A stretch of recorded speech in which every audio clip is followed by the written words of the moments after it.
Mario, gracias por estar con nosotros. No, un gusto, te felicito. Muchas gracias, muchas gracias. Definime este momento que estamos viviendo. Ay, de una chatura, confusión, incertidumbre, desconfianza. Una sociedad ya lleva 2 años de silla eléctrica prácticamente, ¿no? Es decir, ¿cómo ordenar las prioridades en un país que la tiene tan desordenada? Se le aleja muchísimo el futuro, cada día querés tirarlo más, y se aleja y cae con pobreza, y después veo mucha mediocridad, la discusión del mundo que se nos viene encima, que tenemos encima, y el país que yo creo que no lo lee correctamente. Yo creo que debe ser de los peores momentos, independientemente de la economía, que le ha pasado en muchos gobiernos y que te trae incertidumbre y desconfianza, pero como este, hay fatiga social, hay cansancio, se confunden, y además creo que el kirchnerismo está en el, perdonando la expresión, en el canal Volver. Cree que el futuro está en un pasado que tuvieron por un momento determinado de situaciones económicas que les permitió montar un discurso arriba. Pero la verdad es que necesita rápido claridad la Argentina. Bien coyuntural, ¿van a ir a la convocatoria del diálogo? Bueno, ya no existe. Yo creo que fue un acting, lo he escuchado hoy a la vocera, diciendo que no existió ninguna mesa de convocatoria. Bueno, pero viste que Cerruti a veces dice blanco, o sea, Cerruti dice no hay ley del odio, Mayán dice algo de reunirme con el presidente. No, lo que quiero decir es que hay que tener cuidado con esas cosas. Este país hace años que requiere un diálogo. Diálogo significa no tener diferencia, pero lo que no se puede hacer es hacer globos de ensayo, gestos. El poder tiene que tener gestos. Fíjate que, ¿cómo haces vos para cambiar en 24 horas en una sociedad que está llena de sospechas, cuando desde el poder un tipo joven como el ministro del Interior dice todo lo que dice, de las 3 toneladas de papel, los medios, la oposición? O, por ejemplo, yo lo dije el sábado en el discurso, de frente al hecho este gravísimo, ¿no?, de la vicepresidenta, el presidente ubicó a toda velocidad los enemigos, en vez de convocar. Entonces hizo un feriado para hacer un acto del frente de todos, no para repudiar la violencia. Es decir, todo el poder, toda la responsabilidad para el que gobierna. Entonces, creo que con estas cosas que hacen, que confunden, si vos querés construir un diálogo en un país cargado de tensiones, de mucha confrontación, primero construís el diálogo y después lo anunciás. No haces un acting público primero. A mí la preocupación que me da, yo tengo esta teoría, el martes pasado, Cristina hizo una indagatoria de facto, como no pudo hacerla dentro del sistema de derecho como quería ella, porque los jueces dijeron que no, y ahí arrancó toda una salida del sistema, ¿no? Con las mini declaraciones, los Guado, los Larroque, etcétera, etcétera, con Mayans, pero que termina con esto de Guado diciendo, ya encontramos a los culpables, que son los periodistas, los opositores y algunos jueces. Ellos estaban con el gatillo, por lo cual hay que aplicar una pena de hecho que no puede ser otra cosa que es más que la violencia. Bueno, efectivamente, ¿cómo haces vos? Vos tenés que tener un acto de contrición, rectificate, decís, hemos vivido un momento de esta manera. Yo soy ministro, no por persona, pero no debería haber dicho esas cosas. El país así no va. Pero, a ver, cuando le pegaron un balazo a Reagan, que le mataron el custodiano, se le ocurrió a Reagan gritar que era el New York Times, ¿no? Cuando le pasó lo mismo a Alfonsín en San Nicolás, él tuvo 3 atentados, pero en San Nicolás, que ya no era presidente, y llamó a la paz, buscó una cosa de cómo corresponde. O, no sé, cientos de ejemplos en el mundo de tentativa de magnicidio. A De Gaulle no se le ocurrió, la mujer ensangrentada, no gritaba la ultraderecha, la izquierda. No. Entonces, nosotros somos un caso atípico con este gobierno. Es difícil caracterizar a este gobierno porque es desgobierno en sí mismo.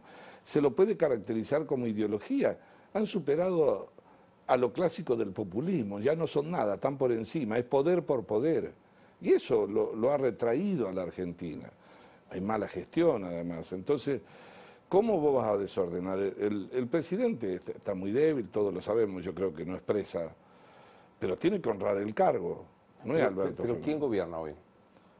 Yo creo que esencialmente el poder radica en Cristina. Desde un comienzo, ya la pandemia, nosotros vimos rápidamente un presidencialismo invertido. Ese no lo habíamos conocido, Luis. Habíamos conocido gente con poder que apoyaba a candidato a presidente, o presidentes con poder. Lo que no habíamos visto es vice con poder que busca uno para poner de presidente. Sin Entonces, poder. Sin poder. Claro, sin poder. No, bueno, no quiero volver hacia atrás, pero recordar lo que fue, cambiaron el miedo a la muerte por un virus que nadie conocía y lo cambiaron por un programa de gobierno que fue la cuarentena. Y cambiaron las prioridades ahí en el acto, porque yo creo que Alberto Fernández nunca pensó en ser presidente, ni se le cruzó por la cabeza, siempre fue un operador. No tuvo la utopía que tenemos cualquiera, un día ser presidente del país. Entonces, como hacía eso, la que sí sabía lo que hacía era Cristina. Cristina necesitaba, en una falla del gobierno anterior, si había que se abrió una puerta para volver al poder, juntarse en el poder, pero fíjate que no tuiteó ni siquiera por la pandemia en 2 años y medio. Eso sí, ordenó sus prioridades, que era resolver los problemas de impunidad con el pasado. Ese motivo es con el que se levanta, transcurre el día, duerme, construye políticamente, ¿no? Solucionar su problema judicial. Absolutamente, por eso yo creo que has escuchado todo esto que vos narrás, nosotros vimos, y creen que la justicia se resuelve en la calle y no en tribunales. Entonces, me preocupa mucho que nosotros tengamos una lectura correcta, porque si además nosotros somos una oposición que también estuvo una parte en el gobierno, que también se perdió, que aprendimos, que acertamos, tenemos que tener una lectura correcta de lo que está en discusión. Te cambian la agenda todos los días y uno se engancha en cualquier agenda, ¿no? Y no hay que perder el norte hacia donde quiere ir. Quiero hablar, porque me parece que también la sociedad está demandando otra cosa, no solo de la oposición. Pero déjame preguntarte esto, ¿Massa es, qué es Sergio Massa? No, y Massa lo que ha hecho, bueno, yo creo que Sergio Massa lo que le ha pasado es que, siendo un tipo joven, construyó una videoteca que está demolida por su propia acción cada vez que se la pasan. Es decir, en nombre de la política, siendo un tipo joven, se convenció de que los límites por llegar al poder pueden no existir. Y eso produce un franco deterioro. Este es un gobierno signado por el deterioro del valor de la palabra. Atraviesa a todos, atraviesa al ministro, ahora de Economía, al presidente que encabeza la columna y a la vicepresidenta, por supuesto. ¿Massa no tiene límites? Yo creo que se va a los bordes por tratar de construir, llegar al poder, y si no, no hubiésemos escuchado cada vez que uno ve un video de las cosas que decía, las que dice. Es decir, hay una idea en la política. Esto es como rematizar Cambalache, ¿viste? Y traerlo ahora. Entonces, sí, vos te podés equivocar, vos podés cambiar, tenés derecho a eso. Pero hay cosas determinadas vinculadas a valores. Cuando vos decís yo los voy a meter preso a todos los que roban y después no tenés ningún problema en nombre de la estrategia, chao, ahí hay un límite. Cualquiera puede decir cualquier cosa. Digo, ¿tiene un costo? Por ejemplo, pongamos Massa. Massa dijo esto, voy a meter presos a los ladrones y a la cámpora. Bueno, ahí ¿tiene es costo una buena eso? pregunta esa, porque ahí no es un problema solo de la dirigencia.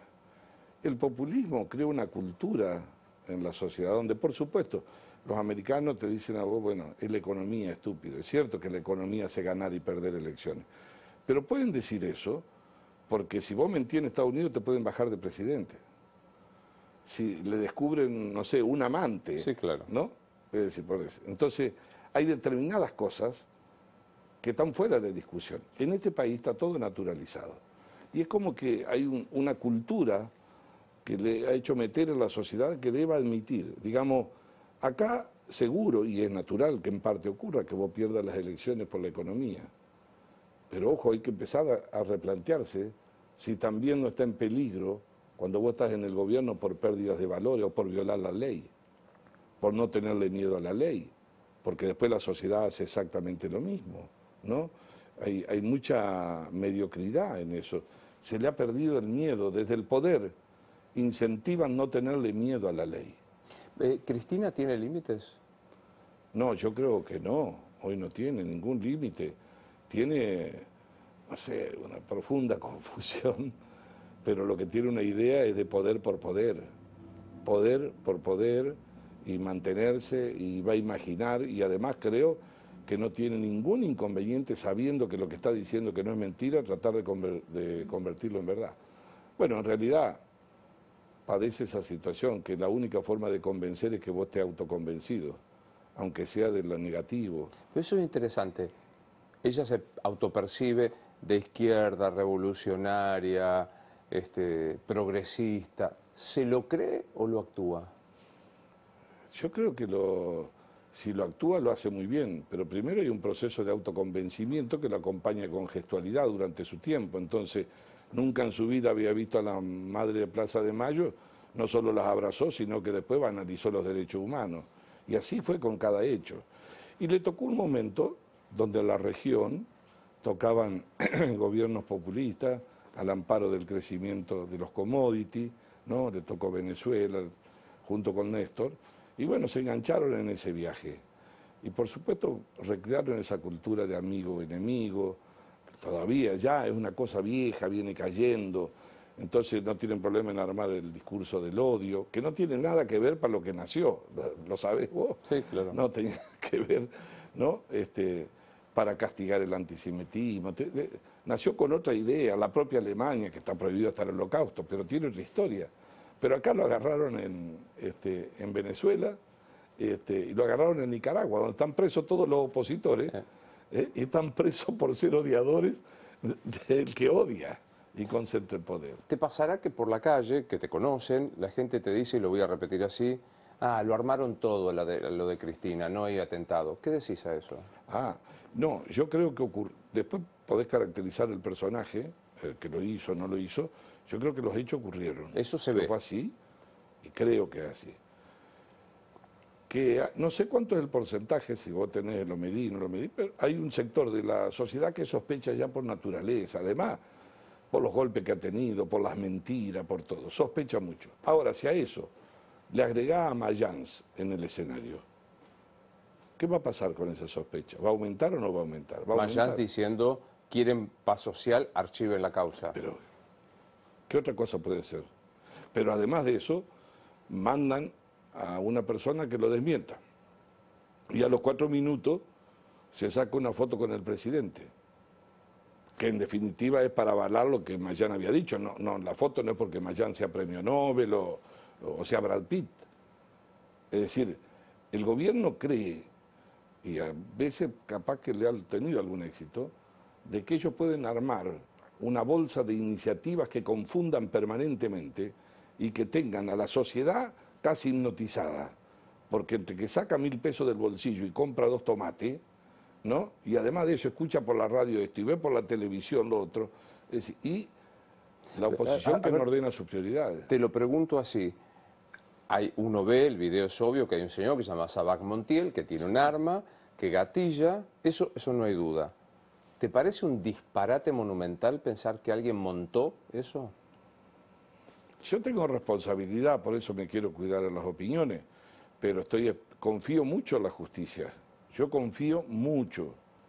Hay gente que dice cualquier cosa, que sospecha que lo podían haber armado, que Lago Marcino, pero tenemos en Argentina, claro. Luis, a ver, ni AMIA, ni DAIA, se sigue discutiendo lo de Nisman, está caracterizado como un homicidio por la justicia, es casi un magnicidio. Salvo para el presidente. Salvo por eso, y siguen los anaqueles, y vuela. Por eso es necesario que se establezca rápidamente y se caracterice de hecho. Ahora, hay otra responsabilidad que yo dije el sábado también. Todo el poder lo tiene el gobierno. Van 8 días y el ministro de Seguridad no ha dado el gobierno no ha dado ninguna explicación de la seguridad. De la seguridad no por Cristina Kirchner, por la vicepresidenta, por los ciudadanos, por el que sea. Ninguna. ¿Te imaginas que hemos pedido la interpelación nosotros? Ni se ha dignado a ir. El primer día, el día antes del atentado, yo lo escuché al ministro explicando de que le debían agradecer cómo él la iba a cuidar. Y después estaba como un pollo mojado diciendo yo ofrecí mi renuncia. Lo que tienen que hacer es explicar. O sea, vos dirías, por la historia argentina, AMIA, DAIA, Nisman, el hijo de Carlos Menem, y podría seguir eternamente, por la actitud que sobrevino del propio oficialismo, entendería si hay un ciudadano a pie que dice, no creo, esto fue un montaje. Sí, es que debe haber muchos eso. que piensan eso. No, no es lo que yo pienso, pero muchísimo, no te quepa ninguna duda. ¿Cómo calificarlo? Seguramente en todas las sociedades habrá, pero acá me parece que es muy grande, porque es la contracara del enorme deterioro del valor de la palabra.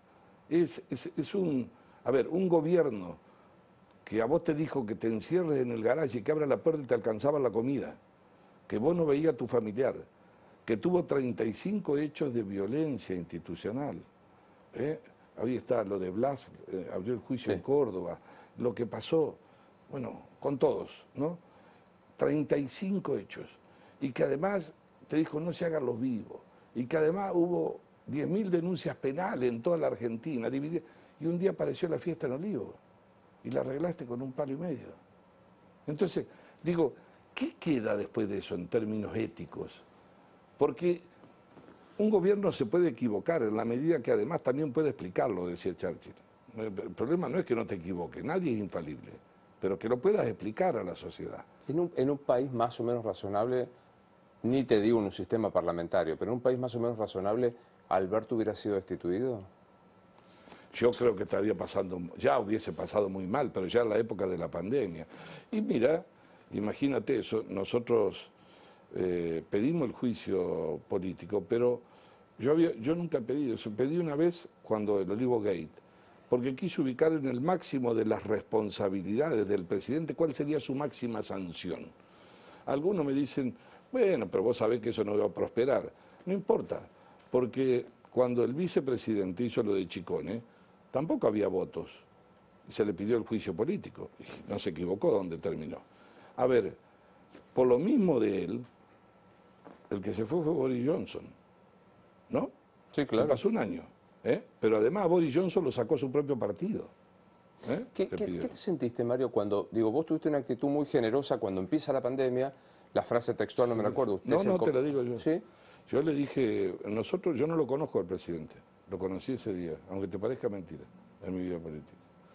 No es que es de la foto que quiera tener, pero fui como presidente de bloque, fuimos todos, y nos mostraron unos papeles azules donde había una proyección de 2 millones de muertos, y esto venía, imaginémonos, de la gripe española, nada. Y en un mundo global que te enterás al instante, que no sabés lo que puede arrasar. Y terminamos y explicó una serie de situaciones, y yo le dije a él, mire, yo tengo diferencia, está claro que es así, somos la oposición, pero lo mismo se lo hubiera dicho a Macri o a cualquier presidente. Usted es el comandante en jefe acá, usted debe ordenar, usted preside el Estado. Eso dije, sí, porque además... Y nosotros nos encolumnamos... Estamos para ayudar, es más, si le hubiera llamado a toda la fuerza, pero después te voy a contar alguna intimidad, si querés, no creo haberla revelado. A mí me habló por teléfono 2 o 3 veces el presidente, estaba en Córdoba, y yo le reclamé que llame a las fuerzas políticas cuando comenzaba, que llame a la institucionalidad. Nunca lo quiso hacer. Por eso yo nunca más lo vi, ni lo vi personalmente tampoco. Pero en realidad eso duró 3 semanas, vinieron a la Filmina, éramos Cachito campeón de corriente, ¿no? Después vino rápidamente cambiar el orden de prioridades. La gente no sabía si se moría, pero iba a la calle igual. Entonces vino Vicentín, pero siempre estuvo presente algo vinculado a la justicia.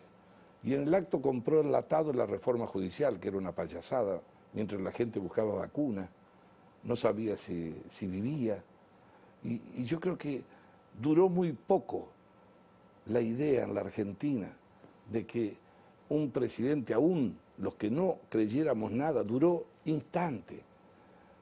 Tenía la ilusión la gente de que alguien se ocupara de la incertidumbre de saber si ibas a vivir.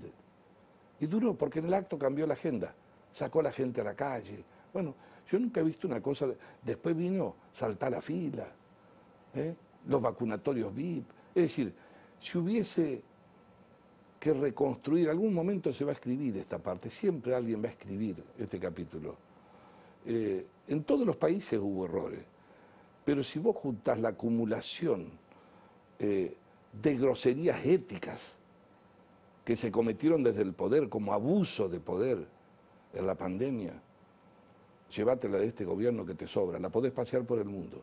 ¿Alberto Fernández va a ser recordado como? No. Contribuyó a que la Argentina busque todos los días cómo volver atrás y cómo se degradan las instituciones. Es más, yo soy de los que piensan, no lo escucho mucho, a lo mejor nadie coincide, además del estado de la economía, además que ahora toman una aspirina y vos pensás que ya estamos bien, pero estamos ahí. Es como cuando vos si pedías adelanto de sueldo, te lo gastás antes, después tenés que tenerlo. Pero no hay ningún plan, ningún programa. Pero no veo, desgraciadamente, yo creo que no va a ser recordado este país en términos de reubicarse en el mundo, de tener un conocimiento. Fíjate, acaban de tomar una decisión ayer para adherir a los BRICS, ¿no? Sentido de la oportunidad de la política exterior. Bueno, ese sentido nunca pasó por la cabeza de este gobierno. Imaginémonos con la visita de Putin, ¿no? 2 días antes de que invadiera Ucrania. Sí, es decir, hay algo que no funciona, o el presidente, o los servicios de inteligencia, o te crees cualquier cosa. Pero hubo una vez un espacio de los BRICS, y ahora hay otro momento, con Brasil, con India, con China, con Rusia, qué sé yo. Y vos estás pidiendo plata en Estados Unidos. Andá desesperado, rasca la olla para ver si le sacan algo. En un mundo muy complejo y de mucha tensión, que no sabemos qué mundo va a venir. Donde inclusive a su vez entre India y China tienen un conflicto histórico de muchos años de 4.000 kilómetros. Más los problemas de China y Rusia con los Estados Unidos. No digo que no analice el momento. Ahora, este es el sentido de la oportunidad.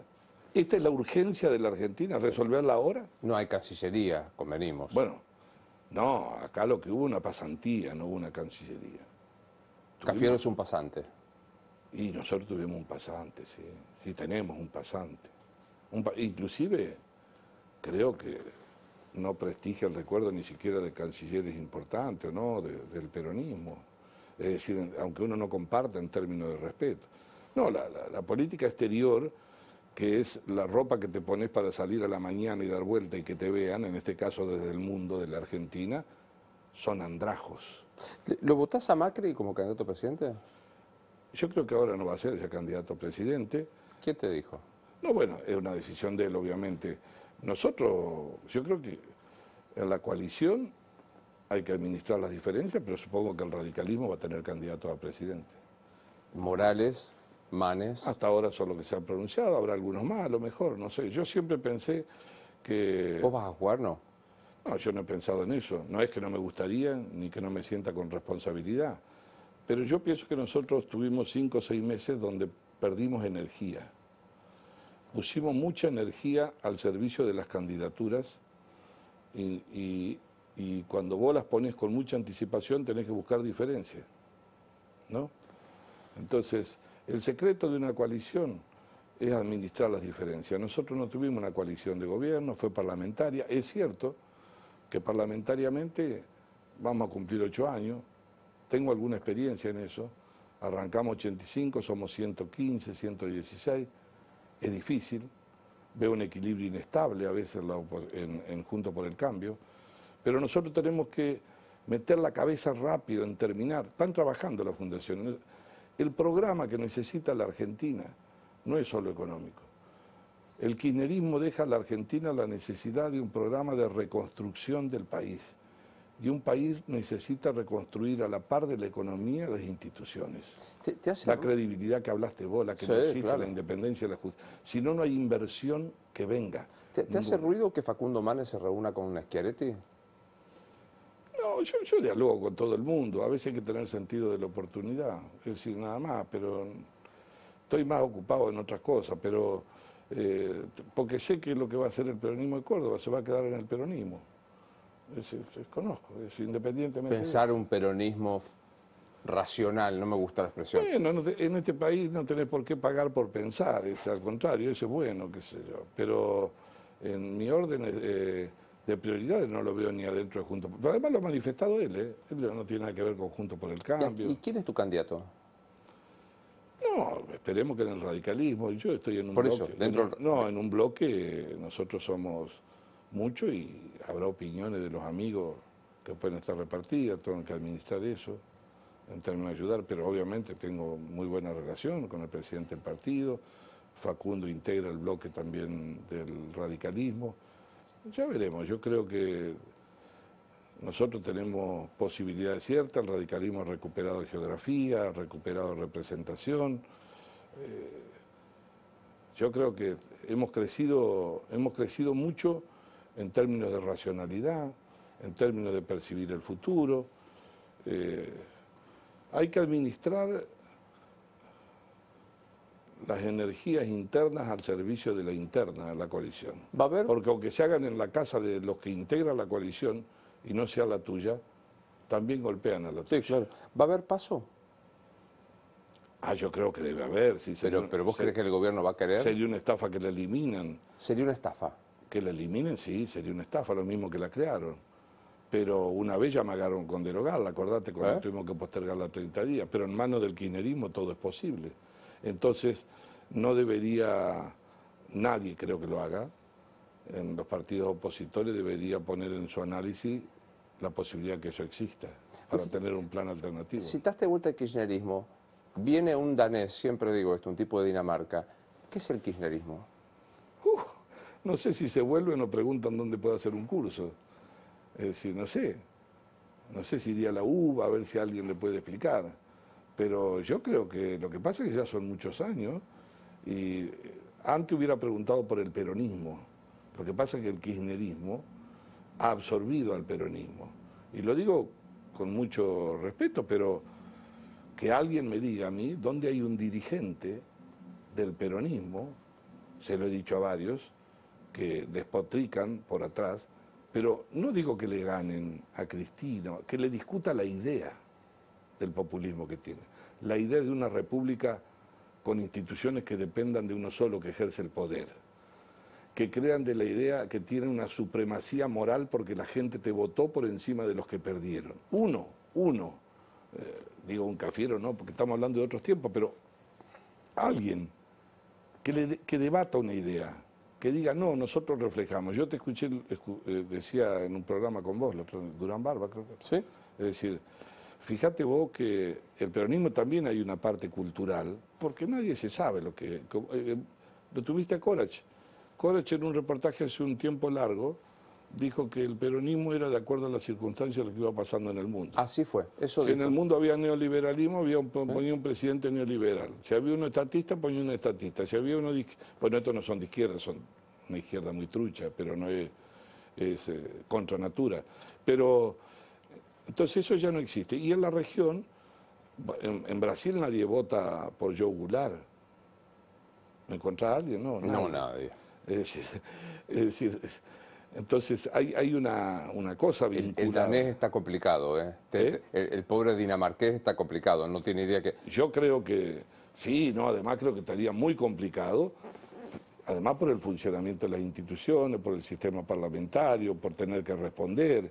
Entonces te pregunta, ¿y qué es Cristina Kirchner?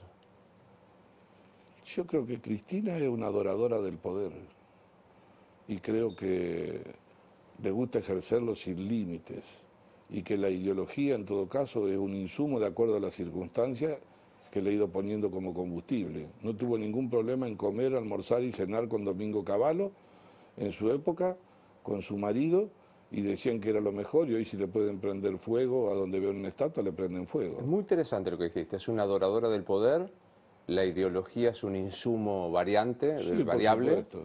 Si no la hace despertar a la noche por haber pensado distinto, en absoluto. No se levanta a la madrugada por eso.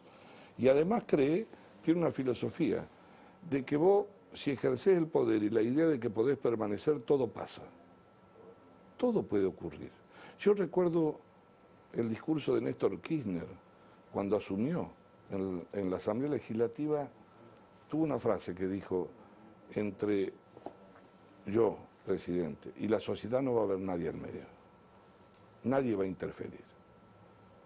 Era la ratificación, casi el sincericidio, lo más ya con otra cosa, de que creen en una democracia plebiscitaria.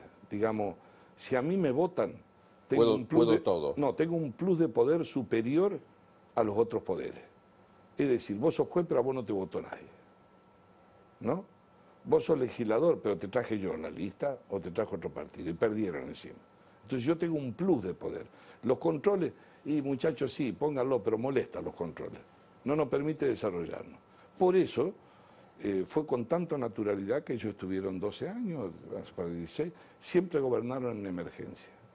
Y fíjate que tuvo una etapa hasta el 2006 que crecíamos al 7, el 8%, y la emergencia para el kirchnerismo fue sinónimo de concentración de poder y de facultades que eran de otros poderes. No era por la economía crecía y no salieron nunca de la emergencia. Más crecía, más emergencia. Y vinieron los fondos fiduciarios, y vino todo lo que se pueda imaginar. Yo creo que, espero que estemos en los albores de que ese pensamiento muera, que desaparezca trágicamente. La Argentina no va a tener destino si no es una república en el sentido del funcionamiento. ¿Cómo vamos a salir de la pobreza? ¿Por qué va a venir a invertir ahora acá? ¿Y vos quién sos? Yo soy 6 hermanos, hijo de una docente, mi padre también, de un pueblo de no más de 6.000 habitantes, de familias grandes, de Entre Ríos, inmigrantes de Entre Ríos. ¿Cómo es tu pueblo? Lucas González, departamento de Nogoyá. La familia muy cercana a Nogoyá, mi abuelo republicano que venía de España, pero que esencialmente somos como muchos argentinos, hijos de ese país que tuvo la idea del sentido del progreso social. Los padres siempre pensaban que los hijos podían ser mejor que ellos y trabajaban para eso. Y además había determinadas cosas que no se te cruzan por la cabeza, porque nunca las escuchaste ni nunca las aprendiste. Soy una persona que me gustó estudiar, tengo pasión por la política desde los 17 años. ¿Tu mamá docente? 6 hermanos. ¿Tu mamá docente? Sí. ¿Y tu papá? Tenía una fábrica de aceite de lino con otros familiares, familias grandes de 11 hermanos, de vida de lo que era la clase media, la idea de que podías progresar. Mis padres, no recuerdo yo, nosotros somos 6 hermanos, de que mis padres se hayan ido de vacación a algún lado o hayan viajado al exterior. Pero nosotros fuimos 6 hermanos, primero estábamos dispersos, los 3 mayores. Uno estudiaba de cura, otra psicología en Rosario, en Tupac, en la época convulsionada. Y yo empecé en Concepción del Uruguay, cuando abrió la universidad. Hubo una crisis, mi hermano se fue del seminario, Rosario, recordar los despioles que eran. Y entonces nos juntamos los 3, nuestros padres dicen, ¿qué van a hacer? Elegimos Córdoba para meterle otro dolor de cabeza, ni Santa Fe ni Rosario. Y después llevamos nuestros 3 hermanos. Mi madre toda la vida nunca nos escribió en conjunto, siempre nos escribió una carta para cada uno, todos los días, una carta personalizada. Entonces, cargado de sueños, conocí a mi mujer, ¿Apenas cuántos años? A los 18 años la conocí en Córdoba, en la Facultad de Derecho. ¿Pero cuánto hace que están casados o que están juntos? Bueno, no quiero equivocarme, ella tiene más precisión para la fecha, pero me casé, yo estuve preso en diciembre del 75. Era inspector municipal, busqué trabajo rápidamente y me llevó el ejército. Y después mi hermano, estaba Telledín a cargo de eso, nos salvamos ahí. Y salí, y en febrero del 76, creo que fue, sí, nos casamos. Y yo la conocí en el 73, en la facultad. 50 años. Vamos a cumplir 50 años. Cuando me acuerdo, cuando festejó las bodas de plata en mi familia, en Entre Ríos, nos parecía que viajábamos a un acontecimiento, ¿no? Pero lo que es más importante a rescatar es que, por supuesto, nadie puede traer ese país ahora. Todos sabemos la dificultad. Ahora hay que subir el Himalaya descalzo, como sé decir yo, ¿no? Pero sí me abrazaría la idea. Todo cambió, ni 2015, ni 2017, todo es distinto, el mundo es distinto, se está reformateando. Yo estoy convencido que la próxima campaña, lo que se va a hacer es un programa de recuperación del país mirando al mundo, pero democracia con verdad. Es cierto que vos a la gente tenés que darle esperanza, pero la esperanza se puede construir sobre la verdad. Esta sociedad no aguanta más frustraciones, no aguanta paraísos que se le han ido, que son inalcanzables, que nunca estuvieron cerca y que muchos se lo prometieron. Entonces, para mí la política es parte de mi vida, soy abogado, obviamente, un estudio donde trabajo poco, trabajan otros, pero lo cierto es que no aprendí mucho. Yo fui vicegobernador a los 33 años y aprendí que es más fácil llegar si te toca la suerte. Lo que hay que estar preparado es para estar abajo. Claro. No hay que ser soberbio. Me quedé pensando en algo personal, ¿no? Hace 50 años que estás, ¿cómo se llama tu esposa? María Angélica, ¿qué querés? A María Angélica. ¿A qué se parece el amor después de 50 años del primer beso? Y muchas cosas. Por lo menos no se nos cruza separarnos. Eso pienso yo, por lo menos, no sé, hasta ahora no me lo ha dicho. Después le pregunto a ella. No, pero quiero decir, por supuesto, entenderse, no tener violencia. Son muchos años viviendo juntos, soñando juntos, viendo dolores, enfermedades, atravesarlas, cruzarlas. Es decir, no se lo puede ubicar en los mismos parámetros de la energía de los 18 años. Pero, ¿sabes qué pienso yo también? Que cuando uno es muy joven, la distancia de las cosas en general son mucho más lejanas. Vos peleás por las cosas, las ves lejos. A medida que te pasan los años, se te acorta la distancia.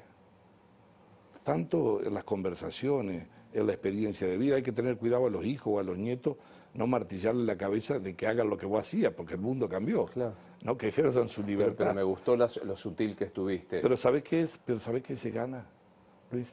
Se te acorta la distancia, pero ganás en libertad. A ver. Ganás en libertad, decís lo que pensás. No estás atado a nada. No sos parte de Matrix, yo no soy parte de un sistema al que hay que consultarle o sin consultarle tener cuidado de no dañarlo. Por lo general no creo en las discusiones, en los agravios personales, nunca creí en eso. Algunos eso le llaman de que sos blando, sos duro, yo no creo, yo creo en la discusión de las ideas. Sí, claro. Y como milité en la universidad soy muy tolerante. Pero me gustó la sutileza para decir, uno no tiene la energía de los 18. ¿Extrañás? ¿Te joroba el paso del tiempo? No, ahora lo pienso, no, pero yo camino mucho, vivo con mucha intensidad, pero me doy cuenta que pasa el tiempo. Y te das cuenta, bueno, pero también lo traducís con felicidad. Tenemos nietos, tenemos 2 nietos, una hija que vive en Brasil, que vivió muchos años en Europa, profesionales, tus hijos. Lo que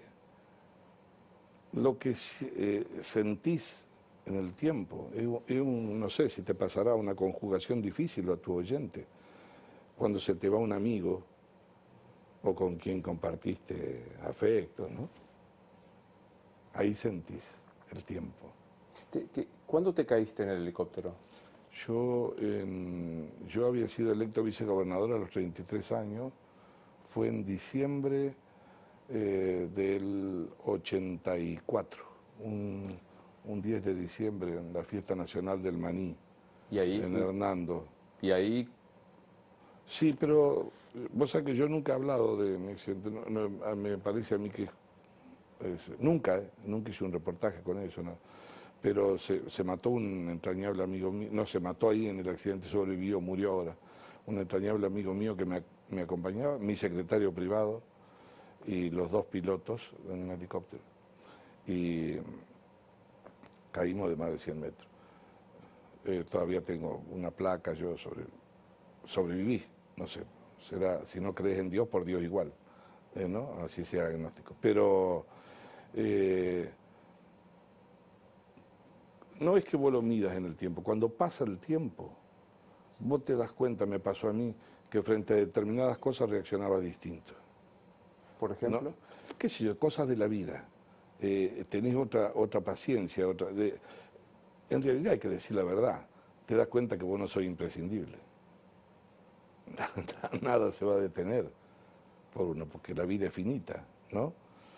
Por supuesto también cuando pasa el tiempo, no sé si le pasarán a tu oyente a vos.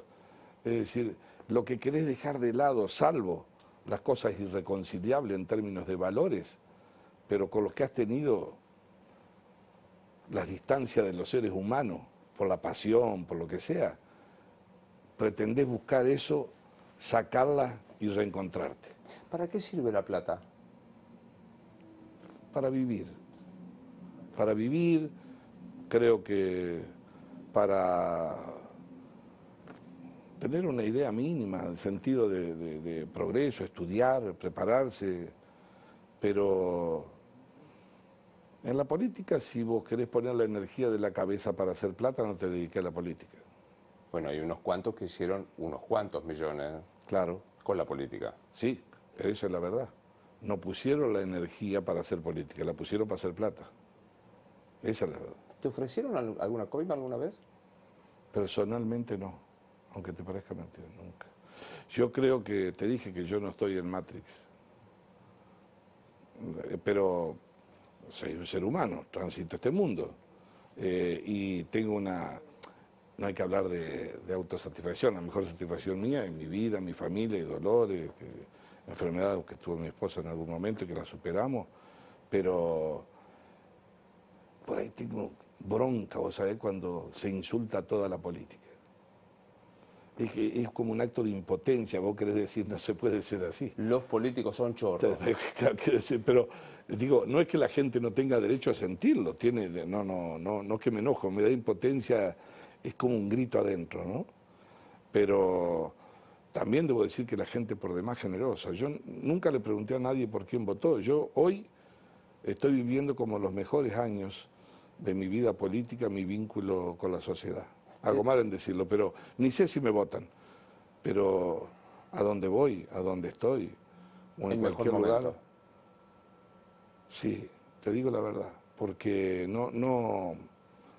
inclusive seguramente por algo he ganado o he perdido, no me deben votar. Pero supongo que no le estoy agrediendo la intimidad de su vida. Te regalo $1.000.000. ¿A quién se lo das y por qué? Educación. Si pudiera desparramar, si pudiera hacer todo con eso, si pudiera acercarlo. Ya hay 3 generaciones que no han pisado una escuela, 2 generaciones. 18 de cada 100 están terminando y hablamos de la Argentina del futuro.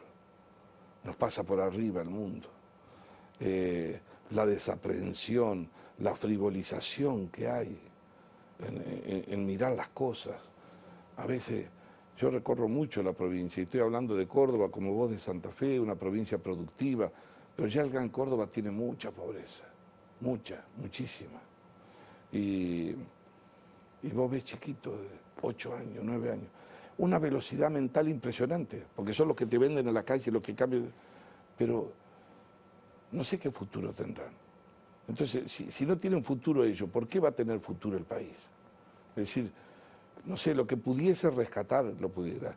Es más, no hemos hablado con vos hoy, pero la mano que hay que meter en el gobierno, bajar el gasto, si nosotros no vamos por ese camino, si no reordenamos eso, sabiendo que va a durar mucho tiempo y que no se lo puede cambiar, el país no va a tener futuro, nos pasa por arriba. No digo que son millones los que se van, pero yo viajo toda la semana y cuando viajo en avión viajo con alguien, no, me estoy yendo, voy a probar.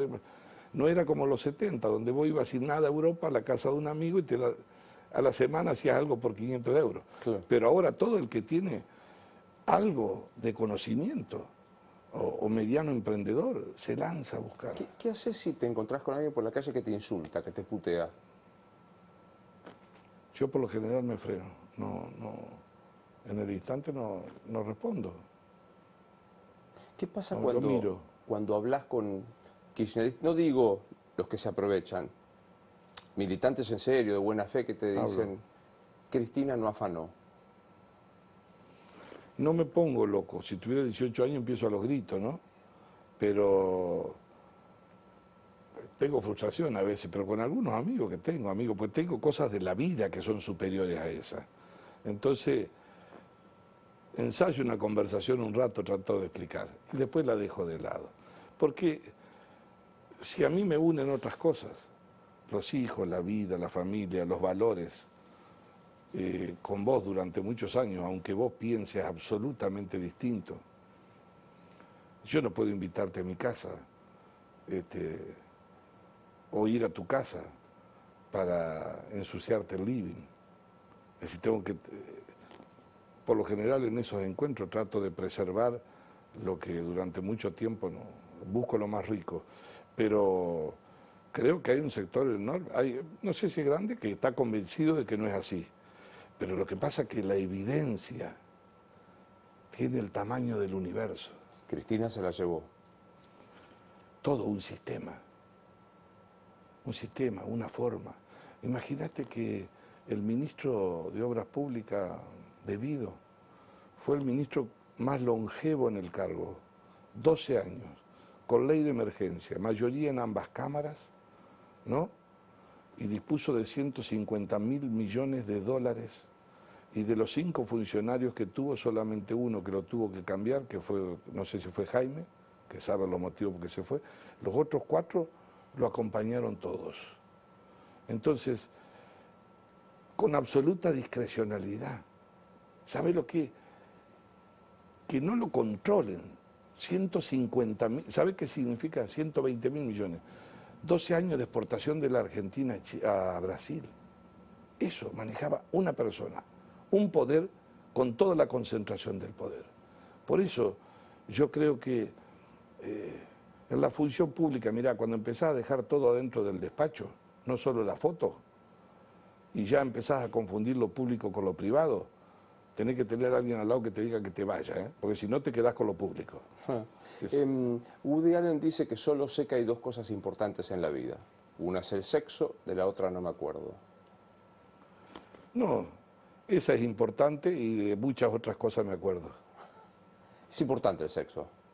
Por supuesto, es armonía en la vida, en su pareja, familia, pero muchas otras. Y cuando pasen los años te vas a dar cuenta que hay muchas otras cosas también que tienen mucho valor, que hacen a que uno pueda vivir. Monogamia. No sé si monogamia, pero vivir juntos, compartir, no sé, un montón de cosas. Porque viste que ahora, imagino, no sé qué edad tienen tus nietos, deben ser chiquitos. Sí, 9 años, 10 años. Bueno, pero tus hijos o la generación sí. creen en la pareja abierta. Sí, por supuesto. Nosotros... Sí, por supuesto que... No, nosotros con mi esposa, no. No sé, eso no lo he hablado, no ha estado en la conversación con nuestro hijo muchas veces, por lo menos yo. Pero nosotros, en general, con mi esposa, siempre hemos optado por la libertad, por dejar que cada uno... Yo creo que hay 2 etapas de la vida. Una, cuando comenzás en tu etapa de formación, que es el resultado de lo que convivís, no es un parámetro que te obliga, rígido, es un conjunto de cosas que te arropa. Y eso es como un árbol cuando vos lo clavás al principio, va ahí o no. Es un tutor que no te aprieta, una cosa, ¿no?, que te acompaña, ¿no? Y el otro sentido es la tercera edad. Son 2 extremos que definen una sociedad y en la tercera edad comprendés la evolución de las nuevas generaciones. Si no la comprendés, te convertís en un viejo cascarrabia que en realidad vos decís que habla del futuro, pero no tenés futuro. Tener futuro es siempre pensar que se lo puede construir, que se lo puede alcanzar, que hay que empujar hacia eso. Nosotros siempre empujamos a nuestros hijos y los comprendemos, y con familia normal. ¿Qué tenés? Claro, discusiones, obvio. De todo, ¿no? Es pregunta Esper, de José Luis Esper, que vino acá y arrancó. Sí. ¿Hay que agradecerle a Pfizer por el invento del Viagra? Bueno, supongo que hay millones en la humanidad que le agradecen, ¿sí? ¿Sí? ¿Nos morimos y qué pasa? La vida sigue. Que te recuerden. Yo prefiero que te recuerden con una sonrisa, ¿no? Con algo, o con el ejemplo de algo, ¿no? Pero te morís. ¿Vos sabés una cosa? Fue. Sí, hay una... Ahora pienso, hay una edad, cuando uno es más joven, que hay temas sobre los que no quiere hablar, o le cuesta hablar, o no digo a todos por lo menos. Los años te ayudan a comprender todo, hasta eso, a darle naturalidad. Por supuesto que si me decís que acá a 2 cuadras te explican cómo vivís 200 años más. Vamos. Pero vamos, salimos de acá y arrancamos para el futuro en el acto, por supuesto. No me arrepiento, no nos arrepentimos nosotros, haber tenido posibilidad de conocer el mundo, conocer el personaje. Yo creo que una gran cosa de la política y de los jóvenes y de la política, además de los ideales, los sueños, además de la crisis de los partidos, es el vínculo humano, conocer gente. Yo agradezco haber conocido, no sé, dirigentes de estatura política importante, que miran el mundo desde otro lugar. Uno de los problemas de la Argentina y que tuvo nuestra dirigencia, bueno, muchas interrupciones institucionales, pero era que creían que al mundo había que verlo desde el país nada más, y te alcanzaba. Total. Y yo, por ejemplo, con Alfonsín, siendo muy joven, él al radicalismo le incorporó muchas cosas, pero una muy fuerte, y a la sociedad muchas, que vio a la Argentina desde el mundo.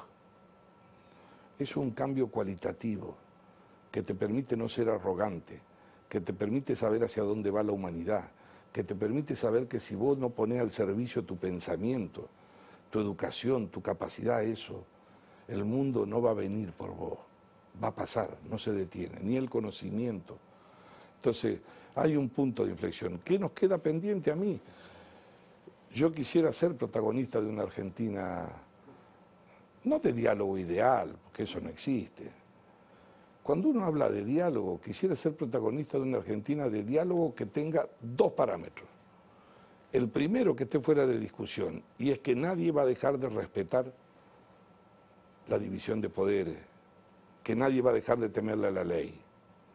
Es decir, esa es la condición.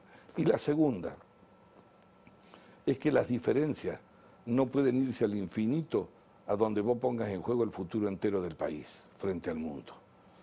Y sobre eso, que alguien construya. ¿Qué le está pasando hoy mucho a la Argentina, o pasan en este tiempo? Hay muchos que creen, son muy estúpidos, ¿no?, que solamente pueden opinar los que pueden ser candidatos, qué sé yo. Así pierden después y se mueren de ego. Pero están faltando dirigentes políticos, sociales, empresarios, a donde antes de tomar una decisión muy trascendente, uno pueda pasar a preguntarles qué piensan. Nada menos. Así no lo comparta, ¿no? Claro. Pero hay ciertas decisiones que uno no las tomaría si pudiera consultarle. Bueno, muy cortitas. Entra por ahí Cristina Fernández de Kirchner. ¿Qué le decís? Intentaría decirle hola, pero creo que ni siquiera me contestaría. Entra Alberto Fernández. ¿Por qué aceptaste un cargo para el que nunca te preparaste y a quien la ejercía y te lo ofreció tenés una historia cuestionándola? Entra Mauricio Macri.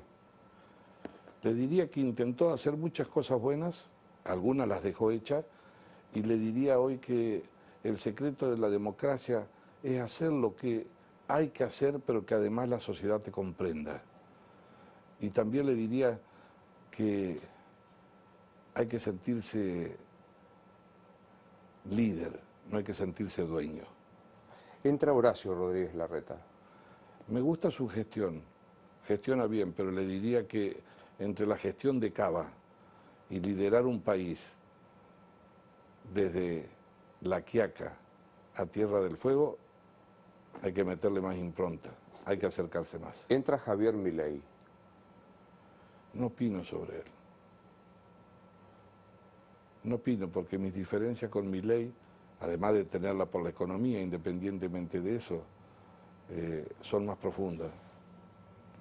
Tienen que ver sobre valores, sobre otras cosas. Entonces ni siquiera polemizo, no le contestaría, pero reconozco que es el resultado de una sociedad que vivimos. Pero también creo que las cosas novedosas, cuando se convierten en rutina, pierden la novedad. Entra tu vieja. Se murió muy joven mi madre, 58 años de edad. Muy Joven. No sé, no me pregunté. ¿Qué crees que te diría tú? ¿Cómo se llamaba? Elizabeth. ¿Elizabeth? ¿Qué crees que te diría Elizabeth? Para que tenga una idea, mi madre leía hasta las 4 de la mañana y todos los años compraba los premios Nobel de Literatura. Fue docente, pero su vida creo que hubiese sido, no sé, profesora en cualquier carrera que hubiese exitosa en la universidad. Es decir, lo que sintió como frustración de joven a los 17 años, lo transmitió en educación para nosotros, machacándonos, haciendo leer, y estaría abrazada con su bisnieto, con su nieto. Entra tu viejo. Ah, vivió con nosotros, acá lo trajimos a Córdoba cuando falleció mi madre, Entre Ríos. Era de pocas palabras, silencio profundo, pero le erraba poco cuando te decía algo, muy poco. Gracias por haber venido. No, gracias por la entrevista. Sabía que el precio del oro nunca había estado tan alto, es el momento de hacer